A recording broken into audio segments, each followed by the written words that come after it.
Buenas noches, un nuevo martes para pensar en la Argentina que viene, desde aquí, desde Civilitas Esperanza Federal, con este lema que hoy más que nunca tiene cada vez más profundo sentido. Lo mejor está por venir. Todavía no sabemos muy bien qué está por venir, pero seguro que es mejor. Carmen. ¿Cómo le va? ¿Qué tal? Acá nosotros hoy hacemos como humilde aporte pedir una transición ordenada. Nosotros nos damos cuenta que en estas elecciones la ciudadanía ha medido su fuerza, su poder de cambio, y esto es muy importante.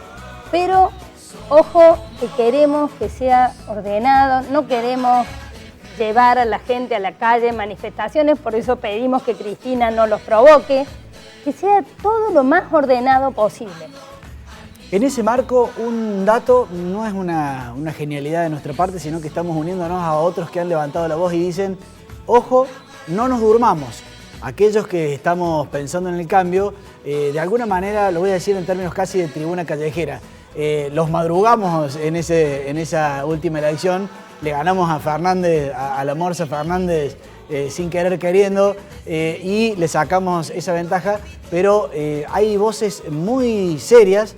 Un Vargas Llosa, por ejemplo, que del exterior escribió un artículo, u otros que dicen: ojo que los populistas, digamos, como los chavistas en Venezuela y demás, no son de irse así, che, nos ganaron, nos vamos.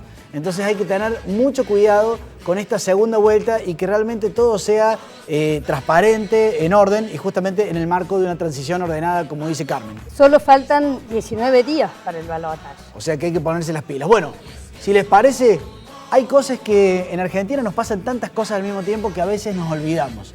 Hoy vamos a tener un programa sobre la economía que viene. La economía que viene si ganara Scioli, si ganara Macri. Un amigo como Gastón Utrera que la tiene muy clara, estuve en una charla con él, la verdad que me impresionó qué fino que está manejando los datos y los análisis. Pero antes de hablar con él de sintonía fina, vamos a una sintonía gruesa. Véanlo a Moreno, que hasta hace muy poco tiempo manejaba la economía argentina con un arma sobre la mesa, con un látigo, a total discrecionalidad, diciéndole a los tipos: súbanse a un avión, nos vamos a África, y después hacen lo que yo digo, y vos abrí una fábrica y vos cerrala. Esta actitud que van a ver en este video, esto no lo debemos querer nunca más. Nunca más tiene que pasar que tengamos un funcionario como este. A ver. Que está adoptando la metodología de los que han definido la canasta básica de alimentos. Se entra, se ve lo que es una canasta básica de alimentos y uno presupone que es lo mismo. No que no es lo mismo. Si no es lo mismo hay que explicar. Si no se explica es lo mismo. Y no es lo mismo. Pero nosotros, perdóname, nos cansamos de decir... ¿Podés levantar la mano y pedir la palabra? Y si no te la dan, no hablar, porque es una reunión donde después se va a dar la palabra a los que soliciten la palabra. Si querés, levantá la mano. Bueno, entonces no tenés la palabra. No tenés la palabra. No tenés la palabra. Si no levantás la mano y se te da la palabra, no tenés la palabra, porque no pueden todos al mismo tiempo hablar cuando quieren. Es una metodología que se ha consensuado de funcionamiento. Si no estás de acuerdo, levantá la palabra, levantá acá en una reunión delante mío. Punto. Acá, las que estaban presentes cuando se decidió hacer este espacio. Y se decidió hacer este espacio porque no quieren las demás seguir el mismo camino de los que no honran el cumplimiento de la ley y su conducta ética.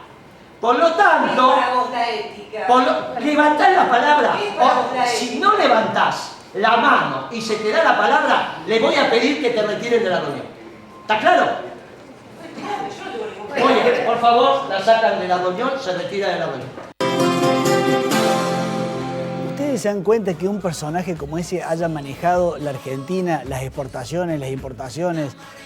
¿Ustedes saben por qué se daba esa charla? Esa charla se daba porque había gente que había medido la inflación y la canasta básica de alimentos en forma independiente. Asociaciones de consumidores. Los reunió, los denunció penalmente, les hizo sacar la licencia. O sea, ¿estamos todos locos? Esto no pasó hace 50 años en la Argentina. Hasta hace muy poco ese señor manejaba la economía de la Argentina. Bueno, yo creo que de algo vamos a estar seguros, tanto si votás a Scioli o si votás a Macri. Ese tipo de personas no los queremos nunca más en la República Argentina. Carmen. Es tiempo de discutir ideas, realmente ideas, no esta chicaneada que tenemos y frases que dan miedo. Pero nosotros buscamos la convivencia en paz. Y este señor, que ya es un amigo casi, Armando de la Torre, un señor que trabaja allá en Guatemala, nos da algunas claves para convivir en paz. En este momento yo creo que en ninguna parte del mundo hay un pueblo que sea más próspero, porque es respetuoso de las normas que un país frío, perdido entre los hielos del norte que nadie conoce, que se llama Finlandia. Sin embargo, ustedes toman los informes de Transparency International de Berlín y es el país más transparente. Toman los índices de libertad económica del Fraser Institute de Canadá y es el país más libre. Y tienes los índices de criminalidad más bajos. Y tienes, sobre todo, el índice de confianza mutua. De que cada uno sabe que si el otro dio su palabra la va a cumplir. El más alto del mundo desarrollado. Es el único país de Europa que siempre ha pagado todas sus deudas internacionales. Entonces, yo diría que Finlandia es un país de hombres y mujeres respetuosos de las normas, y eso tiene otro nombre. Se le puede llamar, es un país de hombres y mujeres responsables. Y con eso quiero ir cerrando ya. El hábito de respetar normas significa que yo estoy dispuesto a responder, eso es responsabilidad, a responder de las consecuencias, no de las intenciones. Los pueblos que son progresistas, los pueblos que se desarrollan, los pueblos donde hay un nivel de confianza mutua altísimo, los pueblos productivos que saben convivir pacíficamente, son pueblos siempre donde las personas, hombres y mujeres de cualquier edad, a la medida de su edad y de sus responsabilidades, son responsables. Bueno, muy bien, nos lo recuerda nuestro amigo Armando. Armando, exactamente, pero claro, estamos en una disyuntiva y con eso le damos pie a nuestro invitado. Gracias, Gastón, por venir. Gracias a ustedes por la invitación. Porque claro, tenemos la siguiente cuestión. Argentina está desordenada, está caótica, está llena de corrupción, ya vamos a ver otro video que hemos preparado, y todos estamos anhelando de que se respeten las normas y las instituciones. Sin embargo, puede caer en la tentación el próximo gobierno de decir, sí, pero un poquito más de emergencia económica, un poquito más de excepciones, un poquito más de decreto de necesidad de urgencia, porque si no a este lío, porque no quiero decir otra palabra, no lo ordeno más, digamos. Si tengo que ir a consensuar cada cosa al Congreso voy a estar un año, o sea, se le va a hacer difícil, va a tener mucha tentación el nuevo presidente que venga a decir un poquito más de esta medicina, porque si no, no salgo más de la crisis. Gastón estuvo analizando el otro día en una charla que tuve, felicitaciones, mucha claridad. Muchas gracias. Y esta pregunta te la hicieron y la respondiste, ¿cómo lo ves?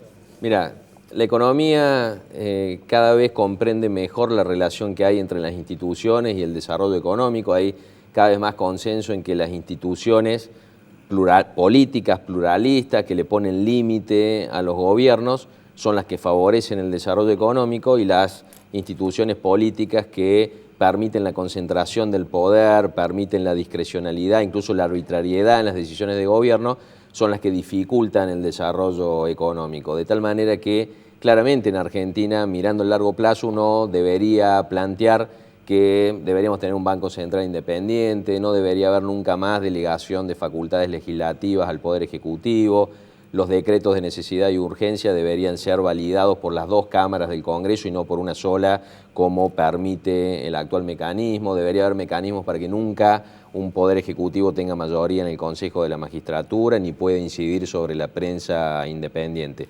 Pero lo que ocurre, como bien decías, es que en el estado de excepcionalidad y de crisis en la que estamos permanentemente en Argentina, se plantea una disyuntiva. Uno puede estar de acuerdo con tener un Banco Central independiente, pero para arreglar los problemas heredados muchas veces necesita un Banco Central que esté muy alineado con la política económica. Por ejemplo, se vio claramente en el planteo de Mauricio Macri, un planteo de respetemos las instituciones, entre ellas la independencia del Banco Central, pero cuando asuma le voy a pedir la renuncia a Vanoli y si no tiene dignidad para renunciar voy a buscar mecanismos para removerlo. Claro. Una forma de salir de eso, que es claramente una contradicción, porque si realmente respetamos la independencia del Banco Central, no deberíamos echar al presidente del Banco Central que haya elegido el gobierno anterior. La forma de salir de esa contradicción, creo, es la que ha ideado Alfonso Prat-Gay la semana pasada, cuando empieza a denunciar penalmente, en este caso por ciertos contratos de venta de dólar a futuro que ha hecho el Banco Central y por lo tanto ha hecho demandas contra Vanoli. Esa es una forma Lo van a sacar por una puerta legal, digamos. Exactamente, vía denuncia penal, digamos. De sacarlo por mal cumplimiento de sus funciones dentro de lo que prevé la legislación. Lo mismo ocurre con los decretos de necesidad y urgencia. Alguien que le diga a Macri que habría que reformar el mecanismo de los decretos de necesidad y urgencia, probablemente diga, no, mira, para arreglar todo esto voy a necesitar ese mecanismo porque como no voy a tener mayoría en el Senado, por ejemplo, si quiero arreglar rápido con los fondos buitres, tengo que derogar las 2 leyes que promulgó el Congreso el año pasado que impiden negociar con los fondos buitres, y si me lo bloquea el Senado, tenemos un gran problema. Bueno, una forma es hacerlo con decreto de necesidad y urgencia, de tal manera que si no lo aprueba el Senado, pero sí el Congreso, la Cámara de Diputados, donde es posible conseguir ciertas mayorías, bueno, eso puede salir adelante, pero termina regenerando el problema de que seguimos con instituciones que no son las adecuadas. Vamos, si te parece, a la inquietud de fondo que tienen nuestros televidentes. Nosotros los conocemos muy bien a nuestros televidentes. Hay algunos que son muy puros y dicen, no, el que llegue, que aplique la medicina sin anestesia, hay que ordenar el país, qué sé yo, pero todos decimos, uy, pará, porque esto se va. Hay otros que dicen, no hagas nada, digamos, mejor así. Y el otro día en la charla que diste me dio cierta tranquilidad porque ambos candidatos ya están en sintonía muy fina. No va a haber ni blanco ni negro, sino que va a haber un amplio matiz de grises, y vos los conocés bien. Contanos un poco ese marco de grises en lo que se manejan ambos equipos económicos, digamos. Mira, yo te diría que ambas agendas económicas, si sacamos lo que están planteando los candidatos y vamos a lo que plantean los equipos económicos, ha habido bastante convergencia en las ideas y en las propuestas de política económica. Ha habido prácticamente total convergencia en qué hacer con los fondos buitres y con los mercados financieros. Hay coincidencia en que hay que ir a negociar, lograr un acuerdo y volver a los mercados financieros para refinanciar vencimiento de deuda pública, reponer reservas en el Banco Central y financiar parte del déficit fiscal. Hay bastante coincidencia en que a la inflación hay que bajarla gradualmente, en que al déficit fiscal también hay que bajarlo gradualmente, y por el contrario hay que actuar rápidamente con reducción de retenciones a las exportaciones y modificación de impuestos a las ganancias y otras cuestiones fiscales. Hay más diferencias en algo en lo que paradójicamente las diferencias son contrarias al discurso oficial. Claro. Quien está planteando claramente que la reducción de la pobreza tiene que ser el objetivo central de la política económica no es el actual oficialismo, claro, sino Cambiemos, lo está planteando muy claramente incluso Alfonso Prat-Gay, que fue quien hizo campaña para llegar al Congreso con un programa de ingreso universal para la niñez que el gobierno nacional dijo que no, y que después utilizó como base para la asignación universal por hijo. Y las diferencias más grandes con lo cambiario. Le dejemos terminar porque estabas diciendo, digamos, por el lado de Macri, pobreza cero, que es una cuestión interesante. Yo ahí te iba a agregar, Prat-Gay es un hombre, linda incorporación de Macri, porque es un hombre que no viene de la ortodoxia, digamos, nadie lo puede culpar de ortodoxia liberal, sino que es un tipo que ha caminado varios caminos. Sí, viene de la coalición cívica y con una clara preocupación genuina por los problemas sociales como el de la pobreza. Yo creo que es claramente un avance haber pasado de Carlos Melconian a un Alfonso Prat-Gay, por las ideas que llevan, no es nada personal con ellos, es por las ideas que llevan y por las características de la economía que va a recibir el próximo gobierno, que requiere una alta dosis de pragmatismo. Le hagamos caso porque ella es la presidenta de esta institución, así sí, que ya va con la segunda parte. Sí. Ahí todos los que nombra más o menos son, creo que más calificados que claro, ministro de Economía que tuvimos. A Moreno, recordémoslo a Lorenziño que dijo, pobre, me quiero ir. A ver.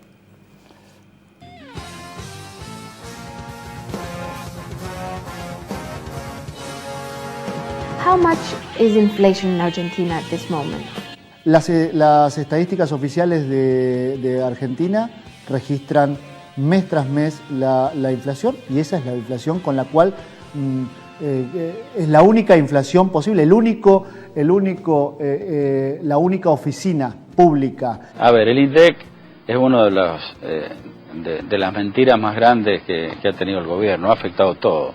Mire, le vuelvo a repetir, creo que es un... ¿Puedo cortar esto? La verdad, sorry.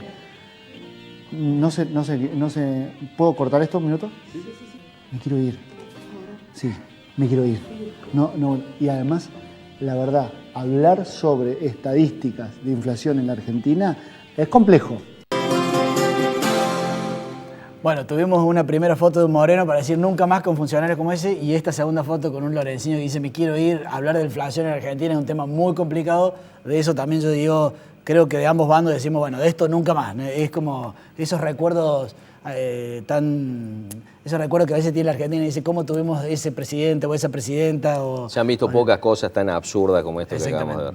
Bien, y todo ese concepto que vos decís, todo lo que heredó, ahora parece que coinciden bastante las miradas de los dos equipos. Bueno, lo que pasa es que Daniel Scioli tiene como principal referente económico, a pesar de que decidió que Silvina Bataki fuera ministro de Economía, aunque hoy el gabinete está abierto nuevamente después de la primera vuelta, pero claramente el referente económico es Miguel Bain, una persona que tiene, creo, la dosis de pragmatismo que se requiere para intentar arreglar todos estos problemas de la economía.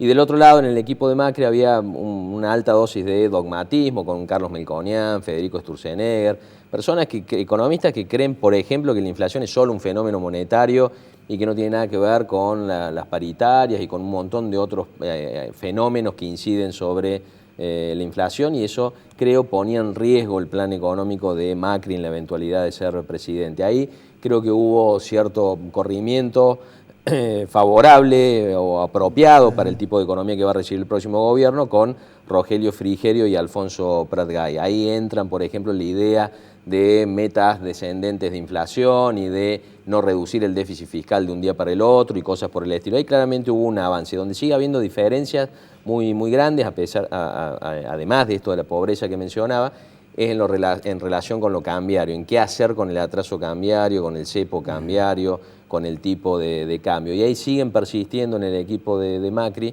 ideas que ya impulsaba Melconian, que son riesgosas porque el planteo del equipo de Macri es unificar el tipo de cambio inmediatamente en caso de llegar al gobierno, subiendo el valor del dólar oficial al nivel del paralelo para soltarlo a partir de ahí y dejarlo flotar con intervenciones del Banco Central, con dos hipótesis. La primera es que un gobierno de Macri va a generar tanta confianza que van a entrar dólares y por lo tanto ese dólar unificado no va a estar por encima de 16, sino por el contrario va a estar por debajo, en algún punto entre 13 y 15, por ejemplo. Nadie sabe si eso va a ocurrir, pero es una hipótesis bastante razonable. Pero la segunda hipótesis es que esa suba del dólar oficial de 9,50 a 13 o 15 no va a impactar sobre precios internos, porque en la hipótesis de ellos los precios internos ya reflejan el valor del dólar paralelo, de tal manera que eso sería solo un sinceramiento, pero no un cambio en el modo como están fijados los precios. Y esa hipótesis no es razonable, es más, yo diría que directamente es equivocada, y hay una forma muy simple de verla. Si fuera correcta esa hipótesis, la inflación se tendría que haber acelerado cuando el dólar paralelo subió de 12 a 16 y la inflación no se movió, y por lo tanto los precios internos sí se van a mover cuando suba el dólar oficial. De tal manera que esa estrategia corre el riesgo de arrancar 2016 con más inflación y no menos, y con la necesidad a 2 o 3 meses de haber comenzado de tener que recurrir a cierto plan B, y habiendo quemado ciertas naves, porque una vez que uno hace una unificación cambiaria, algunas estrategias intermedias ya no son razonables. Te guardamos para una reflexión final, pero compartimos con vos un siguiente video. El equipo de producción está full, ¿no? Con videos. Sí. Pero un nuevo recuerdo, un amigo también de Civilitas como es Montaner, que desde afuera, pero sin ningún interés, habla de la corrupción en América Latina y hace foco en países como en Argentina, como México, como Venezuela, y vale la pena escuchar esta reflexión porque tiene mucho que ver con el tema económico que estamos hablando. A ver. Reportó que hay un aumento grave en la percepción de corrupción en América Latina.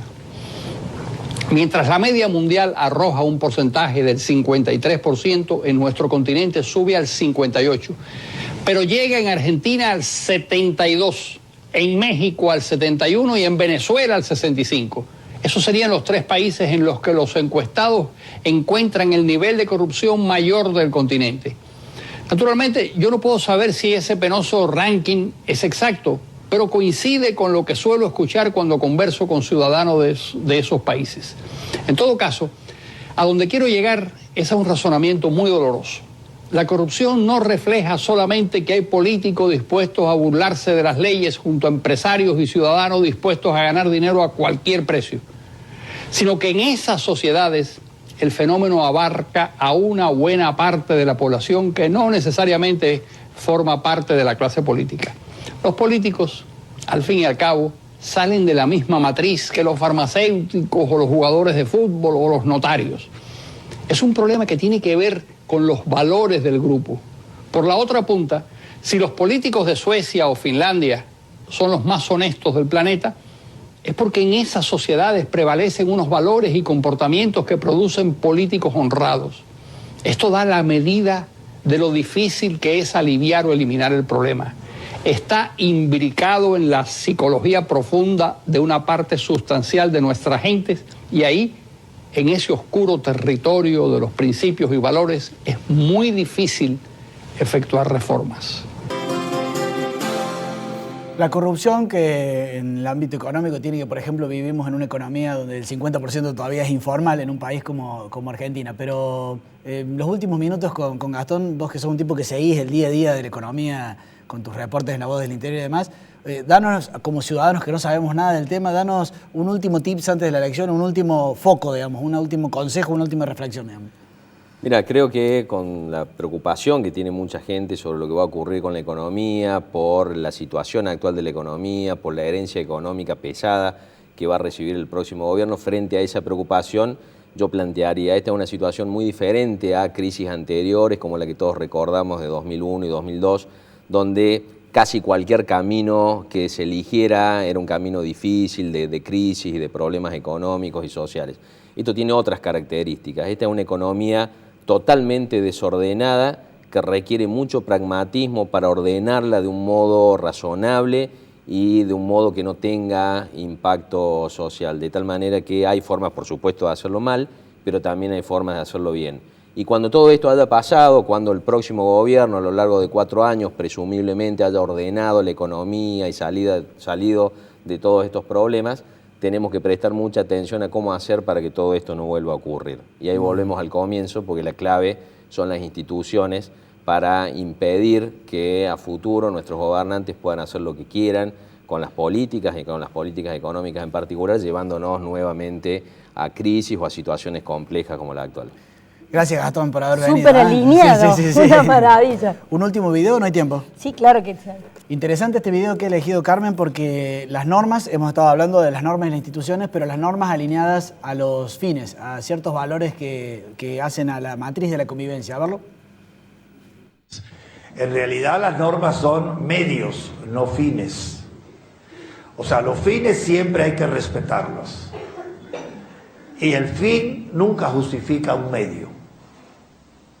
Entonces, el fin hay que respetarlo y la mejor manera de respetarlo es no usar medios que sean contradictorios a los fines.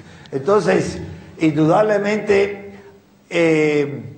las normas todas, de cortesía, las normas morales, las normas de producción o las normas legales de las que estaba hablando, están al servicio de fines, o por lo menos deberían estarlo siempre al servicio de fines. La Constitución de la República, y creo que acertadamente, cree que el fin supremo de todo el sistema legal, de todas las normas de Guatemala, es la persona. Y eso es correcto. Muy bien, una idea porque nos queda poco tiempo. A mí, ¿por qué me gustó lo de Gastón? Porque si en realidad es bastante parejo, se podría decir que lo económico, si ganara Scioli o si ganara Macri, va a tener algunos matices, unos más, otros menos, pero no es por ahí que vamos a comparar estos dos candidatos, sino que son otras variables, lo político, la sed de cambio, sangre nueva o no sangre nueva, el ataque a la corrupción. A mí me deja tranquilo, digamos, me parece que nos saca un poco de presión esto de que no, viene Macri y es a la derecha, entonces no, se abre todo, se va todo, y el otro por el otro lado, no, los dos están parejos. Entonces podemos hacer una sintonía muy fina para ver a quién elegimos. Nuestro foco es la convivencia en paz y en eso, cuando uno mira un poquito Venezuela, que se está complicando el panorama, tenemos que poner especial énfasis en todos los partidos políticos para garantizar esa convivencia en paz. Y un pequeño aporte que podemos hacer desde la ciudadanía es ayudar a la fiscalización, que le va a dar transparencia y seguro que va a ayudar a esa convivencia en paz.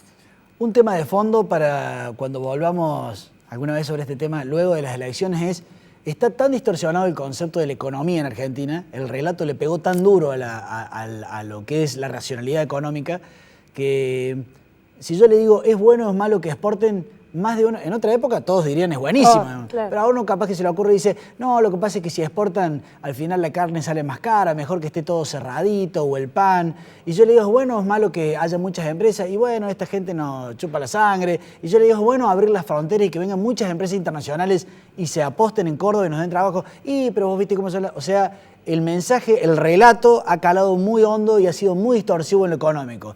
Cuando pase toda la fiebre, ya sepamos quién es el presidente, vamos a tener que ponernos en eso porque, y con esto cierro, el principio de la solidaridad social, esto que tanto insiste Carmen, insistimos aquí en Civilitas, empieza por una economía ordenada.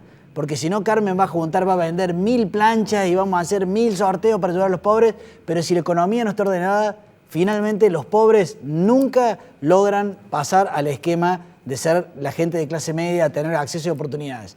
O sea que ordenar la economía, ser serios al manejar la economía, es casi, yo diría, la prioridad a nivel de solidaridad social. No sé cómo lo ve usted, Carmen. Muy bien, como dice Kessman, y cerramos, sin valores no hay futuro, que creo que era una frase de Juan Pablo II. Nos vemos el martes que viene, muy cerquita de la segunda vuelta. Adiós.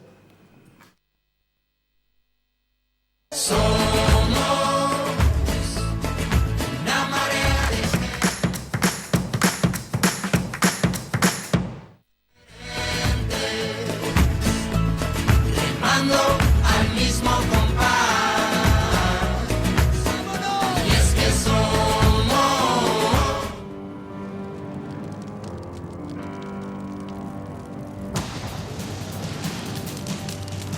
En Córdoba, por negligencia e intencionalidad, cada año se producen incendios forestales que provocan la muerte de nuestras valiosas especies. Respete la vela de quemas. No haga fuego por ninguna causa. Si observa un fogón encendido, apáguelo con agua. Denuncie cualquier foco de incendio al 0800-888-FUEGO. Que prevenir sea parte de tu naturaleza.